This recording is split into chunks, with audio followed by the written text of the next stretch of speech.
वाले हैं दुनिया के दो सबसे महाबली, सबसे विध्वंसक लड़ाकू विमानों की। कितने विध्वंसक, इतने कि दुनिया भर के तमाम देश इन्हें खरीदने की चाह रखते हैं। बात करें अगर Su-35 की, तो उसे चीन ने अपना 5वीं पीढ़ी का लड़ाकू विमान बनाने के बावजूद और ज़्यादा उसे संख्या में खरीद रहा है। और यही नहीं, तुर्की जैसे देश जिन्हें रूस Su-57 जैसा 5वीं पीढ़ी का लड़ाकू विमान बेचना चाहता है, वो भी उसकी जगह Su-35 को खरीदने की चाह रखते हैं। ऐसा क्या है इस लड़ाकू विमान में? दूसरी तरफ भारत ने दुनिया भर के तमाम बेहतरीन लड़ाकू विमानों की जगह राफेल को क्यों चुना? क्या है इसमें खास? और दरअसल हमने इन दोनों फाइटर जेट का कंपैरिजन करने की इसलिए ठानी है क्योंकि अगर भारत चीन का टकराव होता है भविष्य में, तो इन दोनों लड़ाकू विमानों का आमना सामना होना लगभग तय है, जिसमें भारत की तरफ से होगा राफेल और दूसरी तरफ से होगा सुखोई Su-35। तो इस वीडियो के अंत तक हम जरूर एक कंक्लूजन पर पहुंचेंगे कि इन दोनों में विजेता कौन होगा अगर ये दोनों भिड़ते हैं। तो चलिए दोस्तों, वीडियो को हम शुरू कर लेते हैं, लेकिन उससे पहले मेरी रिक्वेस्ट है, आप चैनल पर पहली बार आए तो चैनल को जरूर सब्सक्राइब कीजिएगा। साथ ही डिस्क्रिप्शन में दिए गए इंस्टाग्राम के लिंक पर क्लिक करके आप हमसे कोई भी क्वेश्चन पूछ सकते हैं, मैं आंसर करने की कोशिश जरूर करूंगा। चलो दोस्तों, वीडियो को हम शुरू कर लेते हैं। सबसे पहले बात कर लेते हैं सुखोई Su-35 की और राफेल के कुछ जनरल डिस्क्रिप्शन की। तो आपको बताऊंगा, जो Su-35 है एक मल्टी रोल है एयर सुपीरियरिटी फाइटर जेट है। Rafale multi role fighter jet है सिर्फ। और आपको पता होगा Su-35 का ओरिजिन रशिया से है और राफेल का ओरिजिन फ्रांस से है। और इसका जो प्रोडक्शन स्टार्ट हुआ था सुखोई का 2007 में, राफेल का 1986 है। लेकिन उसके बाद लगातार इन दोनों फाइटर जेट के अलग अलग मॉडल लाए गए हैं इन्हें एडवांस करके। यूनिट कॉस्ट की बात करें तो लगभग सुखोई की पड़ती है $70 मिलियन के आसपास और राफेल की पड़ती है $80 से $85 मिलियन के आसपास, यानी कि राफेल हमारा यहाँ पर महंगा है। और अब बात करते हैं रेंज की। दोनों फाइटर जेट की रेंज कितनी है? रेंज दोनों की लगभग सेम सी है। राफेल की करीबन 3700 किलोमीटर है और जो सुखोई है उसकी 3600 है। मैक्सिमम स्पीड ये एक डिसाइडिंग फैक्टर है, क्योंकि यहाँ पर सुखोई बहुत आगे चला जाता है राफेल से। राफेल की 1.8 मैक यानी कि 1912 किलोमीटर प्रति घंटा 2000 के आसपास ही चली जाती है, 2000 किलोमीटर आप मान सकते हैं। और लेकिन जो Su-35 है उसकी पहुंच जाती है करीबन 2400 किलोमीटर प्रति घंटा, यानी करीबन 2.25 मैक। ये एक डिसाइडिंग फैक्टर है। इसके अलावा सर्विस सीलिंग जो एक बड़ा फैक्टर है कि कौन फाइटर जेट कितनी ऊंचाई पर पहुंच सकता है, यहाँ पर भी सुखोई बहुत ज़्यादा नंबर से आगे है। राफेल करीबन 50,000 फीट की ऊंचाई तक पहुंच सकता है, लेकिन सुखोई पहुंच सकता है 60,000 मीटर की ऊंचाई तक, 60,000 फीट की ऊंचाई तक पहुंच सकता है। और जो राफेल है वो सिर्फ 50,000 फीट तक ही पहुंच सकता है। और अगर वेट की बात की जाए दोनों फाइटर जेट की, तो यहाँ पर भी जो राफेल है वो थोड़ा सा क्या, लगभग हाफ वजन में कम है, करीबन 10 टन इसका वजन है, जबकि सुखोई का 18 टन वजन है। मैक्सिमम जो वेट है जो सब कुछ अपने पेलोड के साथ, तो राफेल का पहुंच जाता है 24.5 टन और जो सुखोई का पहुंच जाता है करीबन 34 टन। क्रू मतलब कि कितने आदमी चला सकते हैं, कितने पायलट, तो इसमें सुखोई में सिर्फ एक ही पायलट हो सकता है, जबकि जो दसोल्ट राफेल है हमारा उसमें एक भी हो सकते हैं, दो भी हो सकते हैं, depend on variants.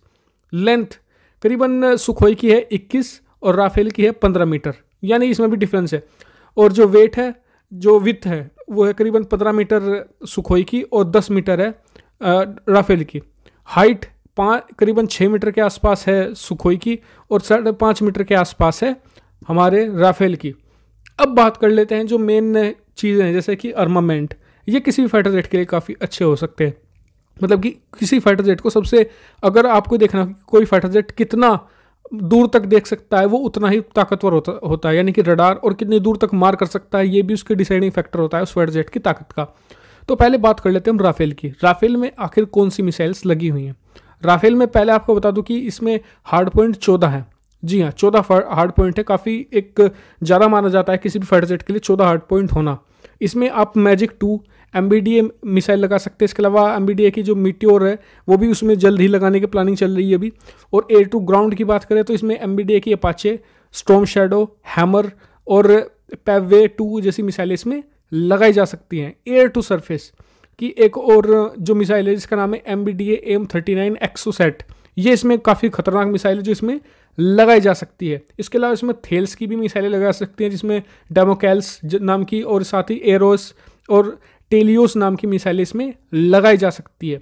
Avionics radar, Thales के इसमें ऐसा रडार लगा हुआ है और थेल्स का इसमें स्पेक्ट्रा इलेक्ट्रॉनिक वारफेयर सिस्टम लगा हुआ है, यानी कि इलेक्ट्रॉनिक वारफेयर के दौरान राफेल की नज़र काफ़ी तेज हो सकती है। बात करें इसमें थेल्स का ही सेगमा OSF ओपेरा स्क्वेटन एक frontal infrared search and track IRST system लगा हुआ है, जो काफ़ी सर्च और रेस्क्यू के दौरान, सर्च के दौरान किसी कोई फाइटर जेट पेट्रोलिंग पे है तो उसमें राफेल को काफ़ी एज मिलता है और इसलिए इसे काफ़ी अच्छा फाइटर जेट माना भी जाता है। बात कर लेते हैं अब आर्मामेंट की SU-35 की। SU-35 का आर्मामेंट की अगर हम बात करें तो इसमें ज़्यादातर मिसाइलें लगती हैं रशियन मेड ही R सीरीज की मिसाइलें, जैसे कि R40, R60, और इनकी रेंज दोस्तों आप यकीन नहीं करेंगे बहुत ज़्यादा होती है। कितनी ज़्यादा ये भी आपको मैं बताऊंगा। मीटियोर की जो एयर टू एयर रेंज होती है ज़्यादातर ये 100 किलोमीटर तक ही पहुंच सकती है फिलहाल, जो इसमें हालांकि मीटियोर लग जाएगी तो बढ़ जाएगी और, लेकिन सुखोई की जो एयर टू एयर मिसाइलें हैं ये 200 किलोमीटर तक की इनकी रेंज होती है, बिल्कुल प्रिसिशन 100% टारगेट की, और 400 किलोमीटर पर इनकी मैक्सिमम रेंज होती है, यानी कि एयर टू एयर लड़ाई में भी सुखोई काफ़ी आगे है। और इतना ही नहीं, आपको एक चीज़ और बता दूं मैं, सुखोई इतना बड़ा फाइटर जेट होने के बावजूद करीबन आप मान सकते हैं 1.5 गुना बड़ा है डसोल्ट राफेल से, लेकिन इसका रेट ऑफ क्लाइम यानी कि हवा में कलाबाजी करके दूसरे दुश्मन की मिसाइलों से बचना आसान है सुखोई के लिए। साथ ही ताकत में भी आपको, जैसे कि मैंने बताया, काफ़ी आगे है सुखोई। पहले इसकी मिसाइलें आप जान लीजिए, फिर मैं आपको इसकी डिटेल और बताऊंगा। पहले इसमें एयर टू एयर मिसाइलें इसमें R40, R60 लग सकती हैं, R74 भी लग सकती है 6, और इसमें हार्ड पॉइंट 12 है, राफेल से कम है, राफेल में 14 है, इसमें सिर्फ 12 हार्ड पॉइंट है।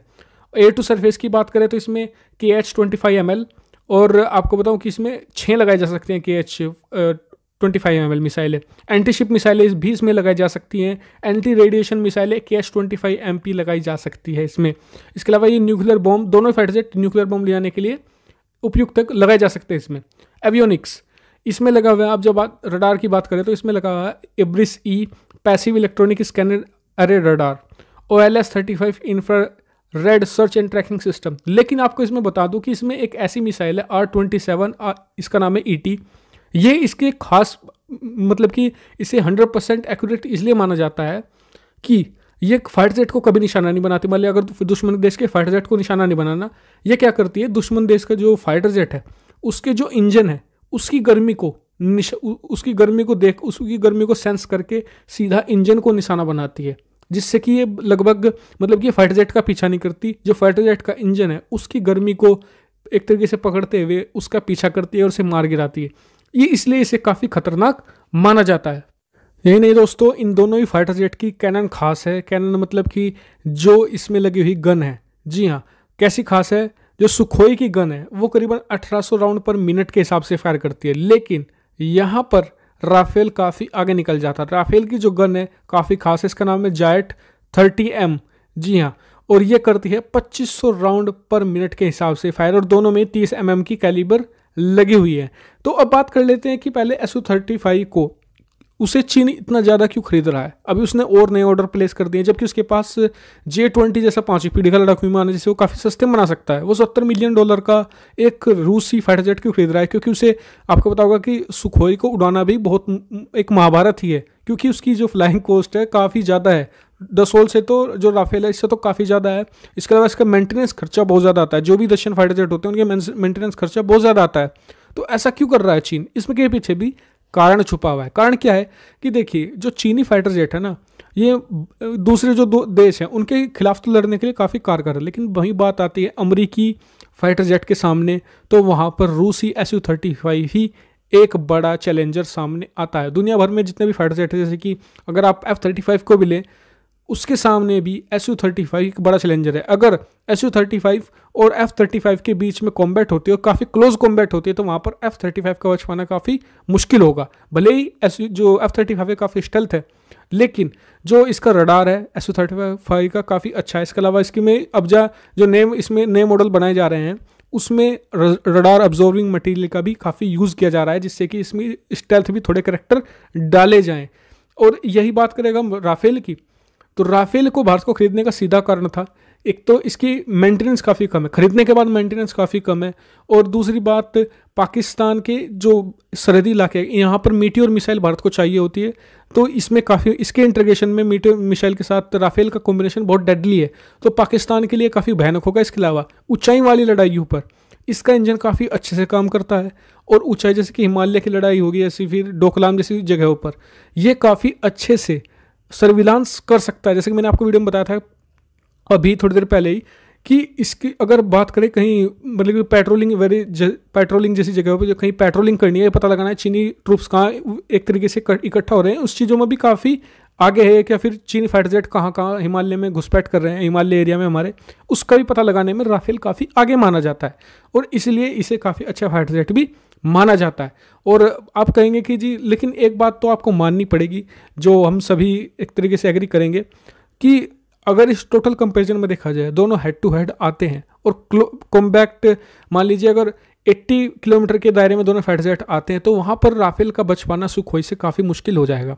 क्योंकि देखिए आपने देखा होगा कि दोनों फाइटर जेट में राफेल है सुखोई से काफ़ी छोटा है साइज में भी, तो इसका क्लाइंब कर पाना तो यानी हवा में कलाबाजी करना आसान होता है, लेकिन ऐसा नहीं है। बड़ा होने के बावजूद सुखोई हवा में कलाबाजियाँ करने में और दुश्मन की मिसाइलों से बच पाने में काफ़ी आसान माना जाता है, काफ़ी तेज माना जाता है। इसकी चपलता बहुत ज़्यादा है, चालाक है फाइटर जेट ये। और अगर इसे कोई ट्रेंड पायलट उड़ा रहा हो, कोई अच्छा पायलट जिसके पास एक्सपीरियंस अच्छा है, तो फिर मान लीजिए कि दुश्मन का फाइटर जेट बचना बहुत मुश्किल है। इसके एवियोनिक्स बहुत अच्छे बनाए गए हैं और इसकी जो दुश्मन को मार गिराने की क्षमता काफ़ी ज़्यादा है राफेल से, इस बात को आप जरूर एग्री करेंगे। तो अगर कंक्लूजन दोनों के कंपैरिजन में देखा जाए तो यहाँ पर साफ क्लियर विनर Su-35 ही है। तो अब क्वेश्चन आता है कि अगर सुखोई 35 इतना अच्छा फाइटर जेट है तो भारत ने MMR से 1 में हमने इसे इंक्लूड क्यों नहीं किया, हमने राफेल क्यों खरीदा? सीधा सा आंसर है, देखिए युद्ध होना एक अलग बात है, पाकिस्तान के खिलाफ चीन और भारत का युद्ध होना बहुत मुश्किल है भविष्य को भी देखते हुए, लेकिन उस समय भारत को पाकिस्तान के खिलाफ कोई फाइटर जेट चाहिए था जो रूसी ना हो। और साथ ही आपको बता दूं कि रूसी फाइटर जेट के कई सारे डिसएडवांटेज है। एक तो अगर आप कोई 100 रूसी फाइटर जेट खरीदते हैं तो उनमें से आपको 50% तो हमेशा वेयर हाउस में ही मिलेंगे, मेंटेनेंस सेंटर में मिलेंगे, 50 ही हमेशा उड़ने के लिए तैयार होते हैं। राफेल के मामले में ये बहुत आगे की चीज़ है, करीबन 70 से 75 फाइटर जेट हमेशा उड़ान के लिए तैयार रहते हैं। इनका जो एक तरीके से फ्लाइंग कॉस्ट है काफ़ी कम है, इसमें मीटियोर मिसाइल का इंटीग्रेशन है। दूसरी बात, हमें अगर चीन पर भी एडवांटेज चाहिए तो हम रूसी फाइटर जेट नहीं ले सकते, क्योंकि रूस जो फाइटर जेट हमें देता है सेम फाइटर जेट चीन को भी देता है। अगर भारत के पास भी Su-35 और चीन के पास भी Su-35 हो तो इसमें बड़ा डिफरेंस नहीं आता। दूसरी बात, जो चीन के दूसरे फाइटर जेट जैसे कि J-20 या फिर J-10 जितने भी चेंगदू के इनके फाइटर जेट हैं, ये सारे रूस की टेक्नोलॉजी से बने हैं, इनकी कॉपी इनकी चुराई हुई टेक्नोलॉजी से बने हुए हैं। तो भारत अगर रूस के फाइटर जेट लेकर रूस के फाइटर जेट के खिलाफ लड़वाएगा चीन के, तो हमें कुछ एडवांटेज नहीं मिलने वाला। वहीं राफेल की बात करें, राफेल Su-35 को छोड़कर चीन के जितने भी फाइटर जेट हैं उन सबको डोमिनेट कर सकता है, सबको जमीन पर ला सकता है, इतनी कैपेबिलिटी राफेल की है। तो दोस्तों फिलहाल इस वीडियो में इतना ही। अगर आपका कोई और क्वेश्चन हो तो आप मुझे कमेंट सेक्शन में पूछ सकते हैं। इसके अलावा डिस्क्रिप्शन में दिए गए इंस्टाग्राम के लिंक पर भी आप क्लिक करके मुझे कुछ भी क्वेश्चन पूछ सकते हैं। मैं वहाँ पर आंसर करने की ज़्यादा संभावना है, क्योंकि वहाँ पर लोग कम है। यहाँ पर दिन में अगर आप में किसी भी वीडियो को देखें, वहाँ पर 2 से 3 हज़ार कमेंट आते हैं, तो सबका आंसर कर पाना बहुत मुश्किल होता है। लेकिन वहाँ पर आप मुझे कोई भी सीरियस क्वेश्चन पूछ सकते हैं, मैं आंसर करने की पूरी कोशिश करूंगा। वीडियो देखने के बाद फिर से आपका धन्यवाद। चैनल को सब्सक्राइब करते रहिए, सपोर्ट करते रहिए, ताकि मैं आपके लिए ऐसा ही अच्छा कंटेंट लाता रहूं। वीडियो देखने के बाद फिर से आपका बहुत बहुत धन्यवाद। Thank you for watching video.